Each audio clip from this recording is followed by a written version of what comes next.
ഞാനിന്ന് നിങ്ങളുടെ മുമ്പിൽ കൊണ്ടുവന്നിരിക്കുന്ന വലിയ റെസിപ്പിയോ അല്ലെങ്കിൽ ഒന്നുമല്ല, സിമ്പിളായിട്ടുള്ളൊരു കാര്യമാണ്. എന്നാൽ ദൈവികമായ ഒരു കാര്യം കൂടെ ആയിക്കോട്ടെ എന്ന് വിചാരിച്ചു.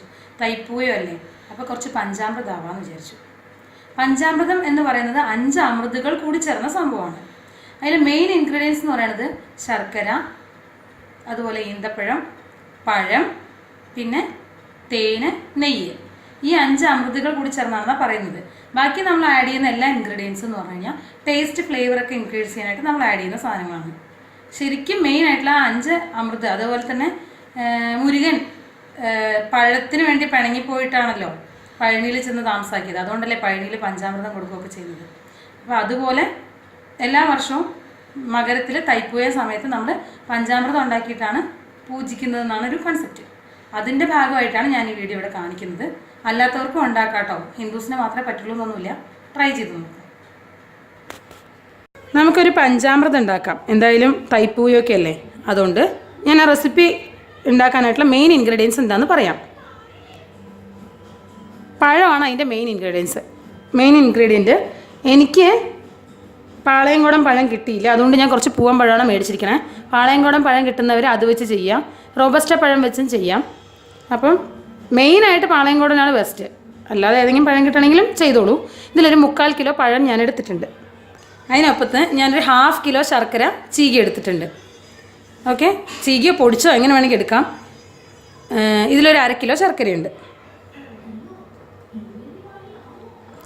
ഇത് റൈസിൻസ് ആണ്, കുറച്ച് എടുത്തിട്ടുണ്ട്. അങ്ങനെ പ്രത്യേകിച്ച് അളവൊന്നുമില്ല, അതൊക്കെ നിങ്ങൾക്ക് ഇഷ്ടമുള്ളതുപോലെ ചേർക്കാം. കുറച്ച് ഡേറ്റ്സ് കട്ട് ചെയ്തെടുത്തിട്ടുണ്ട്. പിന്നെ വേണ്ടത് 2 ടേബിൾ സ്പൂൺ ഹണി, അതുപോലെ കുറച്ച് നെയ്യ്, അതും 2 ടേബിൾ സ്പൂൺ വേണം. ഇത് കൽക്കണ്ട് പൊടിച്ചതാണ്. എനിക്ക് നാട്ടിൽ കിട്ടുന്ന പോലെ ചെറിയ ചെറിയ കൽക്കണ്ട് കിട്ടിയില്ല. എനിക്കിവിടെ ലൂലൂന്ന് ഇങ്ങനെയാണ് കൽക്കണ്ട് കിട്ടിയത്. അതുകൊണ്ട് ഞാനത് മിക്സിയിലിട്ട് പൊടിച്ചാണ് എടുത്തിരിക്കണത്. കൽക്കണ്ടാണ്, കുറച്ച് എടുത്തോളൂ. ഇത് മധുരത്തിന് വേണ്ടിയൊന്നുമല്ല, അതിലൊരു ഇൻഗ്രീഡിയൻ്റ് ആയിട്ട് ചേർക്കണം, അത്രേ ഉള്ളൂ. പിന്നെ ഇത് കുറച്ച് എഡിബിൾ ക്യാംഫറാണ്, കർപ്പൂരം ഇല്ലേ, അതാണ്. അതുപോലെ അത് ഒരെണ്ണമൊക്കെ മതി, ചെറിയൊരു കുറച്ചൊരു പൊടി മാത്രം മതിയാവും. കുറച്ച് ഏലക്കായ, ഒരു 4-5 ഏലക്കായ ഞാനിതുപോലെ ചതച്ചെടുത്തിട്ടുണ്ട്. നിങ്ങൾക്ക് വേണമെങ്കിൽ ഏലക്കായും ഷുഗറും ചേർത്ത് പൊടിച്ചിട്ട് വേണമെങ്കിലും എടുക്കാം.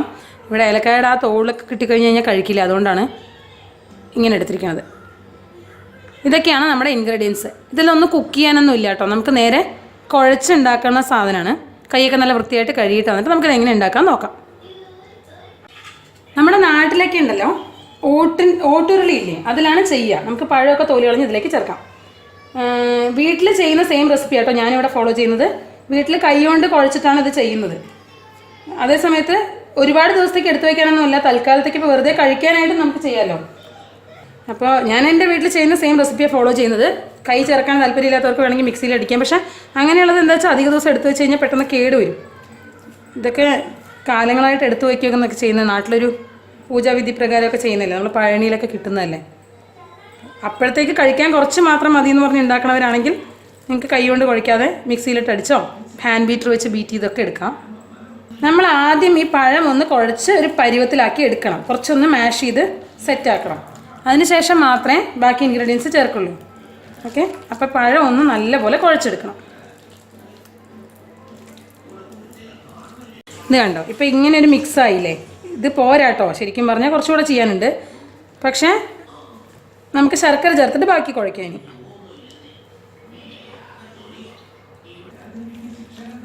ശർക്കര ചേർത്തിട്ട് നമുക്ക് നന്നായിട്ട് മിക്സ് ചെയ്ത് കൊടുക്കണം. ഇത് കണ്ടോ, ഇങ്ങനെ ശർക്കരയുടെ കഷ്ണം കിടക്കുന്നുണ്ടെങ്കിൽ അത് മുഴുവൻ അലിയണം. ഓക്കെ, കുറച്ചും കൂടെ സമയം എടുക്കുമ്പോൾ ഓട്ടോമാറ്റിക്കലി കുറച്ച് നേരം കഴിയുമ്പോൾ അലിഞ്ഞോളും. എന്നാലും നമ്മൾ ശരിക്കും കുഴയ്ക്കുമ്പോൾ നന്നായിട്ട് മിക്സ് ചെയ്ത് ചേർത്ത് കൊടുക്കണം. ഇപ്പോൾ ഒരുവിധമായിട്ടുണ്ട്. അതുകൊണ്ടാണ് ഞാൻ പറഞ്ഞത്, നിങ്ങൾക്ക് ഇതുപോലെ കുഴയ്ക്കാനുള്ള ബുദ്ധിമുട്ടുണ്ടെങ്കിൽ നിങ്ങൾ മിക്സിയിൽ ചെയ്തോളൂ. പക്ഷേ അപ്പോൾ കുറച്ച് ക്വാണ്ടിറ്റി എടുത്ത് ചെയ്യുക. എത്ര ദിവസത്തേക്ക് നിൽക്കുന്നത് ഞങ്ങൾക്ക് അറിയില്ല. ഞങ്ങൾ സാധാരണ ട്രഡീഷണലായിട്ട് വീട്ടിൽ ചെയ്യണ ഒരു ഇത് വെച്ചിട്ടാണ് ഇപ്പോൾ ഇവിടെ ഞാൻ ചെയ്യുന്നത്. ഇപ്പം നമ്മുടെ മിക്സ് ഒരുവിധം പാകമായിട്ടുണ്ട്, ഒരുവിധമെല്ലാം നന്നായിട്ടായിട്ടുണ്ട്. ഇനി ഇതിലേക്ക് നമ്മുടെ കൽക്കണ്ടിൻ്റെ പൊടി ചേർത്ത് കൊടുത്തു. ഇതൊന്നും വേറെ ഒന്നുമില്ല കേട്ടോ, ജസ്റ്റ് ആ ഒരു ഫ്ലേവർ കിട്ടാൻ വേണ്ടി ചെയ്യുന്ന കാര്യങ്ങളാണ്. ഏലക്കായ, എഡിബിൾ ക്യാംഫറൊക്കെ ചേർത്ത് കൊടുത്തു. അതുപോലെ നമ്മുടെ ഡേറ്റ്സ്, കിസ്മിസൊക്കെ ചേർത്ത് കൊടുത്തു, റൈസിൻസ്. ഇതൊക്കെ നന്നായിട്ട് മിക്സ് ചെയ്യണം. അതിൻ്റെ കൂട്ടത്തിൽ ഹണിയും നെയ്യും കൂടെ ചേർത്ത് കൊടുക്കാനുണ്ട്. ഇപ്പോൾ ശരിക്കും പറഞ്ഞാൽ ഒരു അമ്പലത്തിൻ്റെ അറ്റ്മോസ്ഫിയറിൻ്റെ മണമൊക്കെ വരുന്നുണ്ട്. ആ എഡിബിൾ ക്യാംഫറും ഏലക്കായും ഒക്കെ മിക്സ് ആയ ശേഷം നല്ലൊരു മണം വരുന്നുണ്ട്. ഇനി നമുക്ക് നമ്മുടെ ഹണിയും നെയ്യും ചേർത്ത് കൊടുക്കാം. ഹണി ഇത്തിരി കൂടുകയോ കുറയോ ചെയ്തുകൊണ്ട് കുഴപ്പമൊന്നുമില്ല കേട്ടോ. ഞാൻ 2 ടേബിൾ സ്പൂൺ ഒരു അളവ് പറഞ്ഞേ ഉള്ളൂ.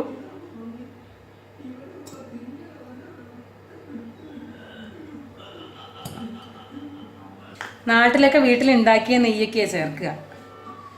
പിന്നെ അതൊന്നും കിട്ടൂല, ഞാൻ ഉണ്ടാക്കാറൊന്നുമില്ല.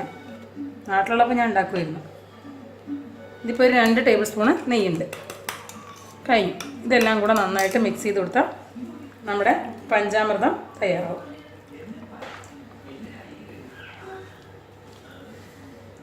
അപ്പം നമ്മുടെ പഞ്ചാമൃതം തയ്യാറായിട്ടുണ്ട്. ഇതിലേക്ക് നിങ്ങൾക്ക് വേണമെങ്കിൽ ഫ്രഷ് ഫ്രൂട്ട്സും ചേർക്കാമെന്നൊക്കെ പറഞ്ഞ് ഞാൻ കണ്ടു. എനിക്കറിയില്ല, ഞാൻ തമിഴൻസിൻ്റെ 1-2 റെസിപ്പി കണ്ടിട്ടുണ്ടായിരുന്നു. അവർ പറഞ്ഞതാണ്. ഞങ്ങളുടെ വീട്ടിലൊന്നും ചേർക്കാറില്ല, ഇതൊക്കെ തന്നെയുള്ളൂ. കരിമ്പ് വേണമെങ്കിൽ കട്ട് ചെയ്തിട്ട് കുഞ്ഞു കുഞ്ഞു കഷ്ണങ്ങളാക്കിയിട്ട് ചേർക്കാറുണ്ട്. വേറെ പ്രത്യേകിച്ചൊന്നും വീട്ടിൽ ചേർക്കണം കണ്ടിട്ടില്ല. ഇത് തന്നെയാണ് പെർഫെക്റ്റ് റെസിപ്പി. അപ്പോൾ എല്ലാവരും ട്രൈ ചെയ്ത് നോക്കുക. നമുക്ക് ഭഗവാന് പൂജയ്ക്ക് വയ്ക്കാം. നമ്മുടെ വേലായുധൻ മുരുകന് വേണ്ടിയിട്ടുള്ള പൂജയ്ക്കാണ് നമ്മൾ മെയിനായിട്ട് ഉണ്ടാക്കുക. അല്ലാത്തവർക്കും ഉണ്ടാക്കി കഴിക്കാം. ടേസ്റ്റിയാണ്, എല്ലാവർക്കും ഇഷ്ടപ്പെടുകയൊക്കെ ചെയ്യും. പറഞ്ഞ പോലെ ഹിന്ദുസിൻ്റെ ആ ഒരു ആചാരപ്രകാരം ഉണ്ടാക്കേണ്ട ഒരു സാധനമാണെന്ന് മാത്രമേ ഉള്ളൂ. അപ്പോഴേ ഉണ്ടാക്കാൻ പാടുള്ളൂ എന്നൊന്നുമില്ല. ട്രൈ ചെയ്യും. Thank you.